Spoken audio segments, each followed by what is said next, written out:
দিদি কিছু বলবেন তো?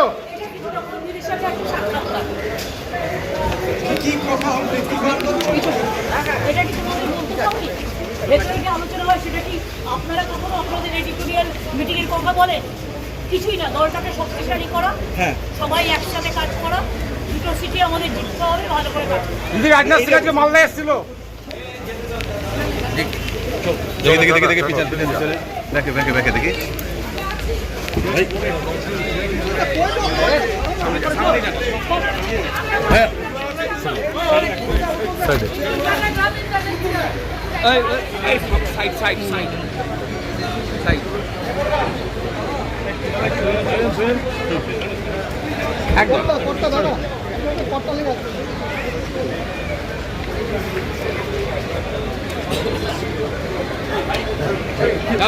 দাদা সাইডে সাইডে সাইডে সাইডে সাইডে সাইডে দাদা সাইডে দাদা সাইডে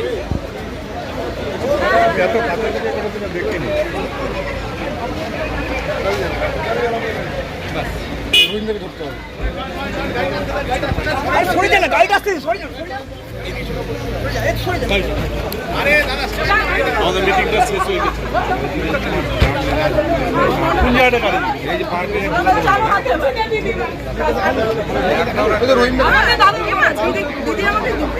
মিটিংটা আছে।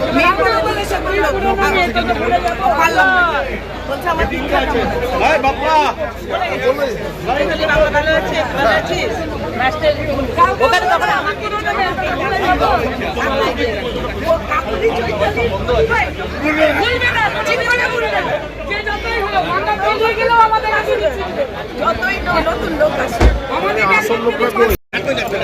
বলছি আজকে দাদা কি বললেন? সিএম এখানে হঠাৎ এলেন কেন, কি বললেন?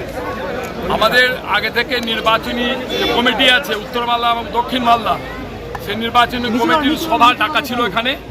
আমরা নিজেও জানতাম না যে সিএম আসবেন, যদিও সিএম 18 তারিখ থেকে মালদায় আছেন, সেখান থেকে তিনি বিভিন্ন জায়গায় কর্মসূচি রূপায়িত করছেন। গতকালকে আমাদের এখানে দুটো সভা হয়েছে, আজকে আমরা নিজস্ব সভা ডেকেছিলাম মালদা জেলার, সেই সভাতে হঠাৎ করে তিনি এসে উপস্থিত হয়ে গেছেন। তিনি যেভাবে দলকে নির্দেশ দেন এই নির্বাচনে উত্তর মালদা এবং দক্ষিণ মালদা দুটো সিটি আমরা জিতব, তিনি এটাকে আরও শিওর করেছেন। আমরা বলেছি সবাই মিলে শপথ নিয়ে যে বিজেপি মানুষকে বিপদের মুখে ঠেলে দিচ্ছে, যে বিজেপি পশ্চিমবঙ্গ সহ মালদার গরিব মানুষকে মৃত্যুর মুখে ঠেলে দিয়ে তাদের টাকা বাজেয়াপ্ত করছে, সেই বিজেপির বিরুদ্ধে মালদার মানুষ দিদি আমরা এক আছি। আমরা দুটো প্রার্থীকে জিতাবই এ প্রতিশ্রুতি দিদির কাছে রেখেছি এবং দিদি কিছু গুরুত্বপূর্ণ কথা আমাদেরকে নির্দেশ দিয়েছেন। আমরা সেটাকে মান্যতা দিয়ে এই নির্বাচনে কোটা দিন আর বেশি করে সমস্ত কর্মীরা খান।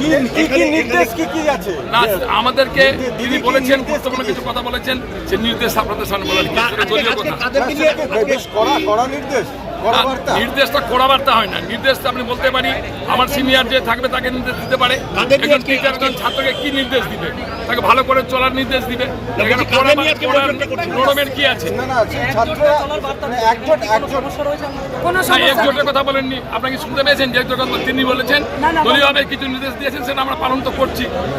দলটা নির্বাচনটা ভালোভাবে করার জন্য তিনি করছেন। দাদা মোবাইল তো বাইরে রেখে সবকে না, এমন কোনো কথা না।